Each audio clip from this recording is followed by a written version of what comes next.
là, on découvrira un tas de choses et ça va donc alimenter notre communion avec Marie, on comprendra mieux certaines choses. Voilà. Donc, frère Jean, c'est compliqué. Marie, la douleur de l'enfantement.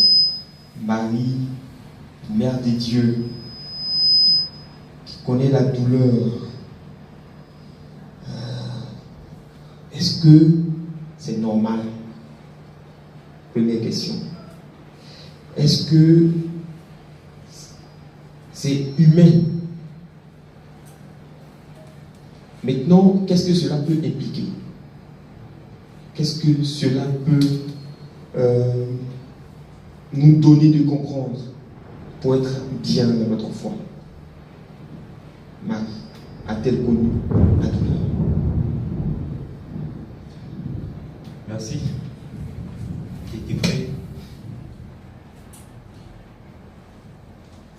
Je vais commencer par attirer notre attention sur un petit point qui est notre désir ardent de voir Dieu.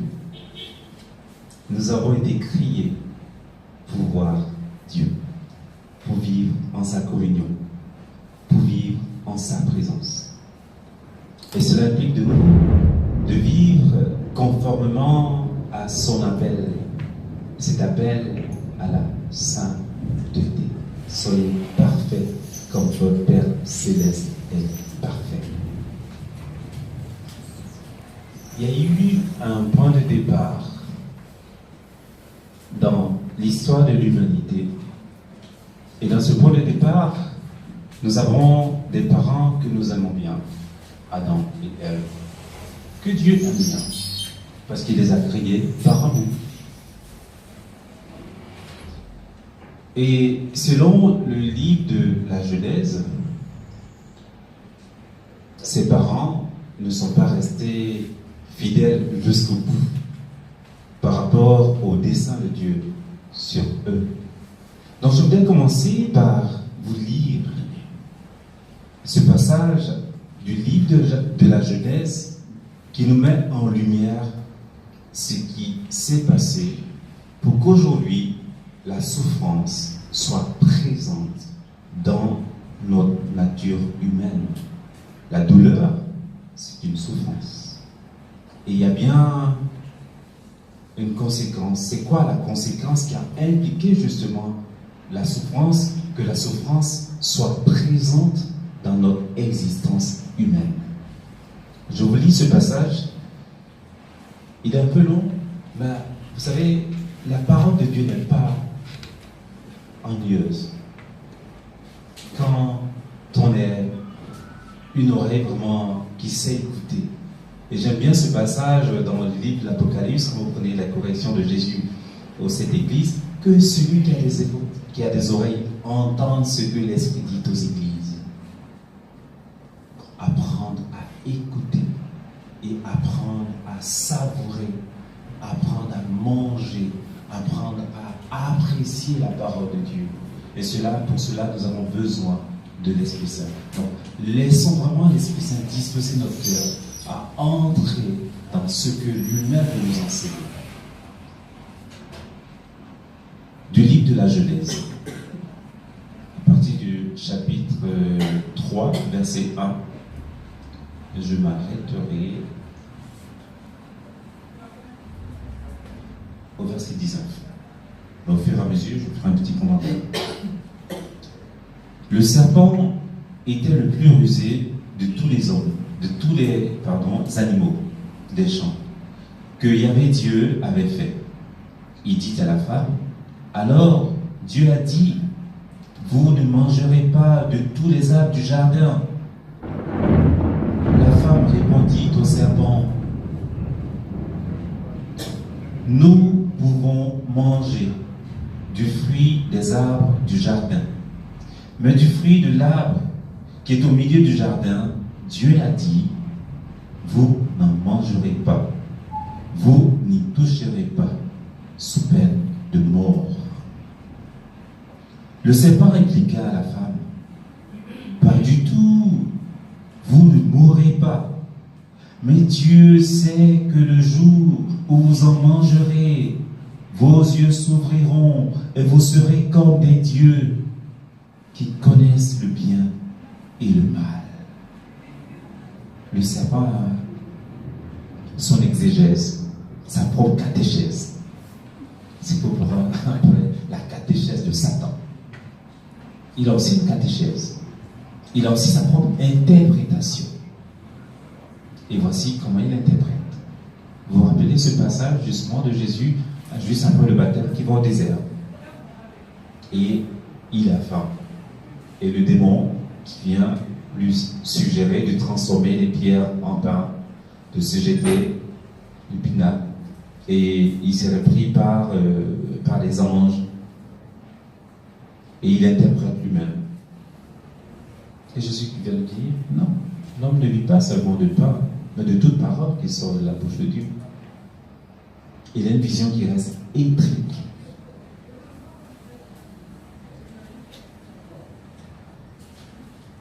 La femme vit que l'arbre était bon à manger et séduisant à voir, et qu'il était, cet arbre, désirable pour acquérir le discernement.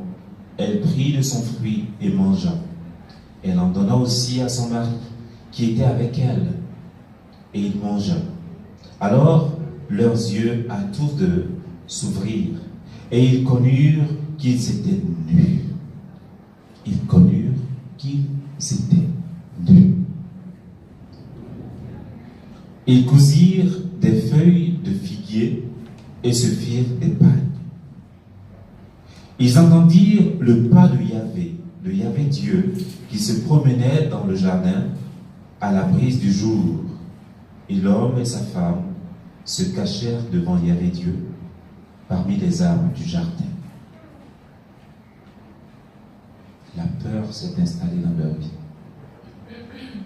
parce qu'ils ont désobéi. Ils se sont détournés de Dieu. Yahvé Dieu appela l'homme. Où es-tu? Dit-il. J'ai entendu ton pas dans le jardin, répondit l'homme. J'ai eu peur parce que je suis nu et je me suis caché. Il reprit. Et qui t'a appris que tu étais nu? Tu as donc mangé de l'arbre dont je t'avais défendu de manger? L'homme répondit, c'est la femme que tu as mise auprès de moi, qui m'a donné de l'arbre et j'ai mangé. Il y a déjà la rupture de l'unité. Il commence à accuser déjà. C'est la femme. Comme si déjà il en voulait à Dieu. Tout ce que Dieu fait est avec ordre, poids et mesure, avec sagesse. C'était à dessein qu'il avait mis auprès d'Adam. Mais à travers sa réponse, on sent comme s'il y a un reproche. C'est ta faute. Vous voyez? On accuse même notre Créateur. Si tu ne l'avais pas mise à mes côtés, cela ne serait pas arrivé. C'est la femme que tu as mise auprès de moi qui m'a donné de l'arbre et j'ai mangé. Et avait Dieu dit à la femme, qu'as-tu fait là? Et la femme répondit, c'est le serpent qui m'a séduite et j'ai mangé. Alors il y avait Dieu dit au serpent, parce que tu as fait cela, maudit sois-tu entre tous les bestiaux et toutes les bêtes sauvages. Tu marcheras sur ton ventre et tu mangeras de la terre tous les jours de ta vie. Je mettrai une hostilité entre toi et la femme, entre ton lignage et le sien. Il t'écrasera la tête et tu l'atteindras au talon. À la femme, il dit,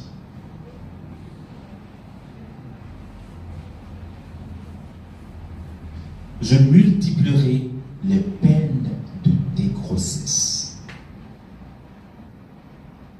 Dans la peine, tu enfanteras des fils.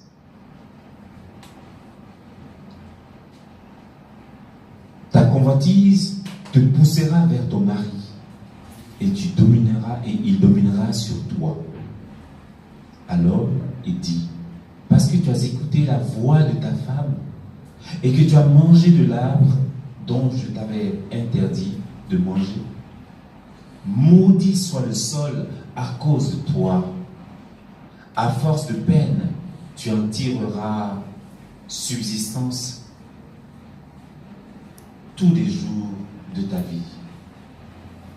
Il produira pour toi épines et chardons, et tu mangeras l'herbe des champs.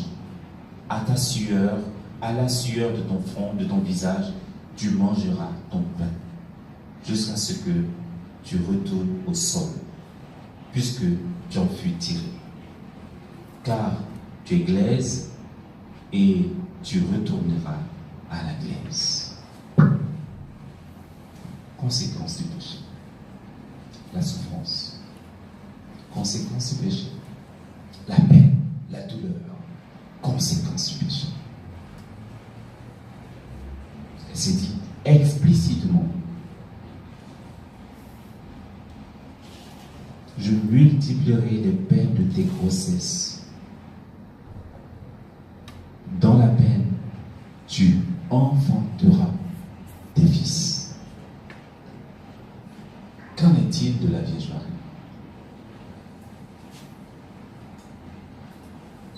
Il est dit de la Vierge Marie, déjà par rapport à la tradition, qu'elle est la nouvelle Ève. Au nom d'Ève va répondre le fiat de Marie, la nouvelle Ève.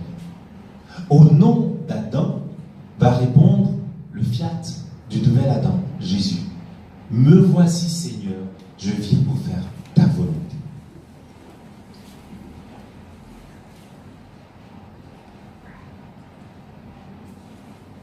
Et donc, si la souffrance, la peine sont les conséquences du péché,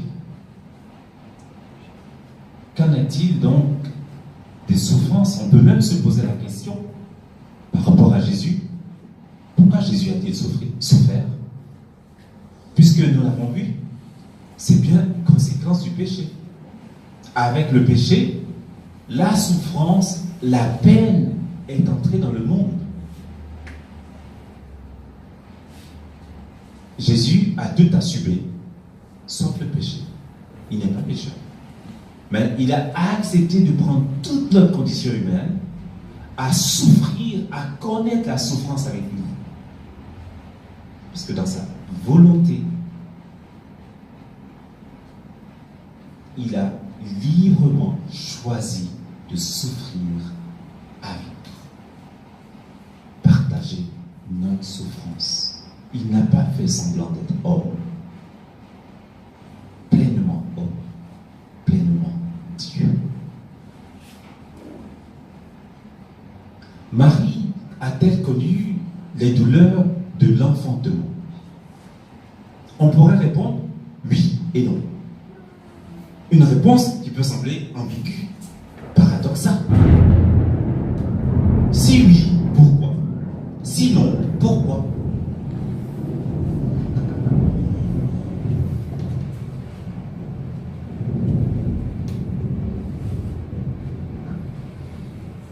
Il nous est dit ceci.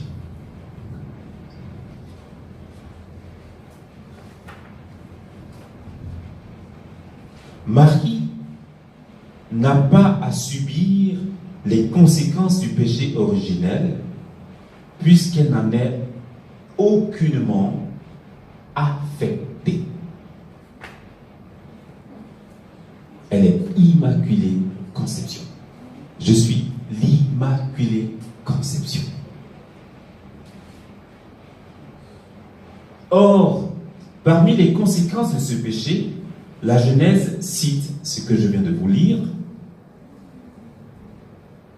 l'enfantement dans la douleur. Plus précisément, Genèse 3, verset 16.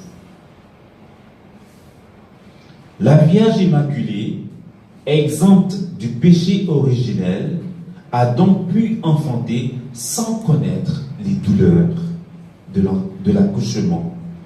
Et c'est pourquoi elle peut elle-même emmailloter son enfant et le coucher dans la mangeoire.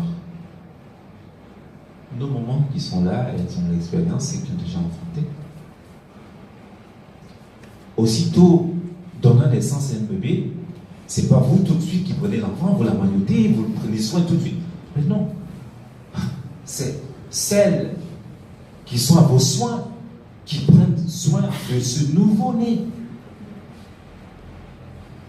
Il y a quand même quelque chose qui reste curieux, que Marie, aussitôt, emmaillota son enfant nouveau-né.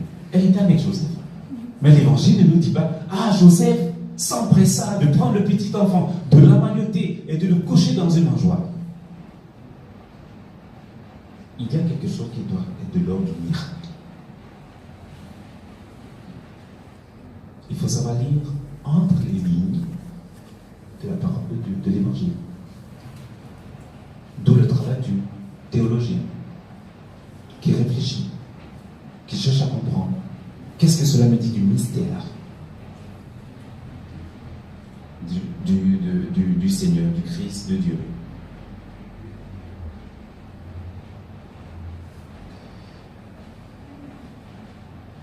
Le Christ, à travers ce moment particulier de l'enfantement de sa mère,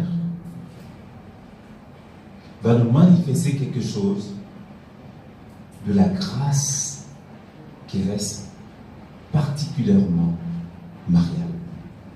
Marie a vécu des moments, en fait, quand vous lisez l'évangile, la plupart des miracles, c'est toujours pour conduire à la foi. Toujours pour aider ceux et celles qui sont témoins d'aller plus loin dans l'adhésion, leur adhésion de foi à l'égard du Fils de Dieu présent, celui à travers lequel Dieu manifeste sa gloire au milieu de nous.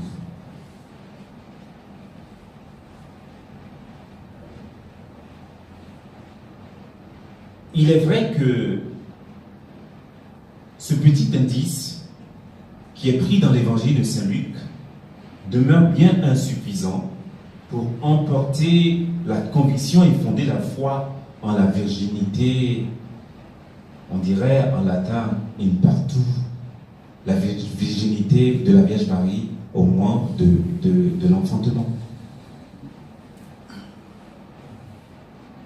Et pourtant,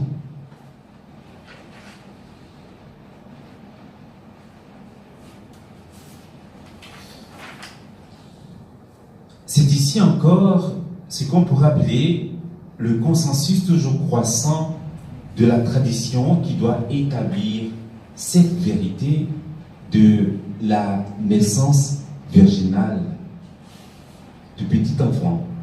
Marie qui donne naissance à un enfant et dont la naissance ne va pas porter, qui va la garder toujours vierge. Il n'y aura pas de corruption.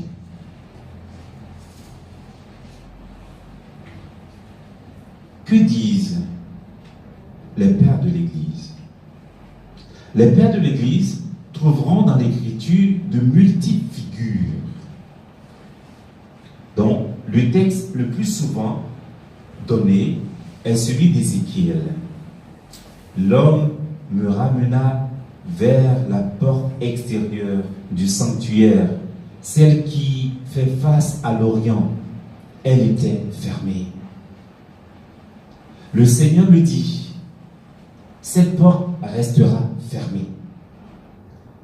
On ne l'ouvrira pas, personne n'entrera par là, car le Seigneur, le Dieu d'Israël, est entré par là. Elle restera fermée. Ézéchiel 44, versets 1 à 2. Quelle est cette porte dont parle Ézéchiel?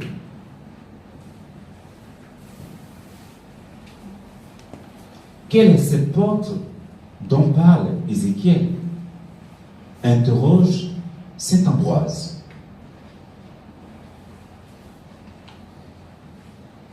Et voici ce que dit Saint Ambroise, qui est du IVe siècle. Il dit, c'est porte, c'est Marie.